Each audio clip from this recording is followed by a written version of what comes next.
തുടർച്ചയായ അഞ്ചാം തവണയാണ് ഇത്തരത്തിൽ പള്ളാത്തുരുത്തി ബോട്ട് ക്ലബ്ബ് നെഹ്റു ട്രോഫിയിൽ മുത്തമിടുന്നത് എന്നുള്ള സവിശേഷത കൂടി ഉണ്ട്. ഒപ്പം ഈ മികവുറ്റ തുഴക്കാർ, ജലമറിഞ്ഞ് തുഴയുന്ന തുഴക്കാർ, അതിൻ്റെ മികവൊക്കെ തന്നെയാണ് ഇത്തരത്തിൽ ഈ വിജയത്തിലേക്ക് അവരെ എത്തിച്ചത് എന്നുള്ളതും പറയേണ്ടതുണ്ട്. കഠിന പ്രയത്നത്തിൻ്റെ കൂടി ഫലമാണ് ഈ നെഹ്റു ട്രോഫിയിൽ ഇത് അഞ്ചാം തവണയും പള്ളാത്തുരുത്തിക്ക് മുത്തമിടാൻ സാധിച്ചതിൻ്റെ കാരണവും, അല്ലേ?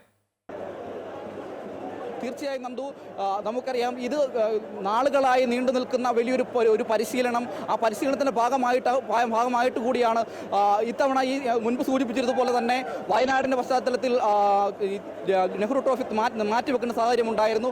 അതുകൊണ്ട് തന്നെ പല ക്ലബ്ബുകൾക്കും വലിയ നഷ്ടങ്ങൾ വരെ ഉൾപ്പെടെ ഉണ്ടാകുന്ന സാഹചര്യം അടക്കമുണ്ടായി.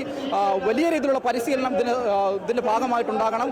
കൃത്യമായ ചലനം ഉണ്ടാകണം. ഒരുപോലെ ഒരു മെയ്വഴക്കത്തോടെ മുഴുവൻ ആളുകളും ഒറ്റക്കെട്ടായി നിന്ന് തുഴയെറിഞ്ഞെങ്കിൽ മാത്രമേ അത്തരത്തിലേക്ക് ഒരു വിജയത്തിലേക്ക് മുന്നേറുവാൻ കഴിയുന്ന സാഹചര്യമുള്ളൂ.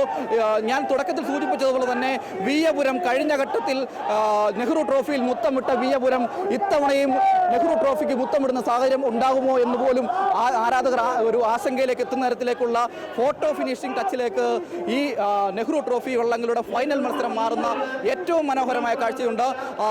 നന്ദു സൂചിപ്പിച്ച പോലെ തന്നെ പള്ളാത്തുരുത്തി അഞ്ചാം തവണ കിരീടമണിയുന്നു. ഏറ്റവും പ്രധാനമായി സൂചിപ്പിക്കേണ്ടത് കാരിച്ചാൽ ചുണ്ടനാണ്. കാരിച്ചാൽ ചുണ്ടൻ്റെ 16ാമത് കിരീടം കൂടിയാണ് ഇത് എന്നതും ഏറ്റവും ശ്രദ്ധേയമായ കാര്യമാണ്. എന്തായാലും ഫൈനൽ മത്സരത്തിൽ ഇഞ്ചോടിഞ്ച് പോരടിക്കുന്ന 4 ശക്തന്മാരായ ചുണ്ടൻ വള്ളങ്ങളുടെ പോരാട്ടം കൂടിയായിരുന്നു നെഹ്റു ട്രോഫി വള്ളങ്ങളുടെ.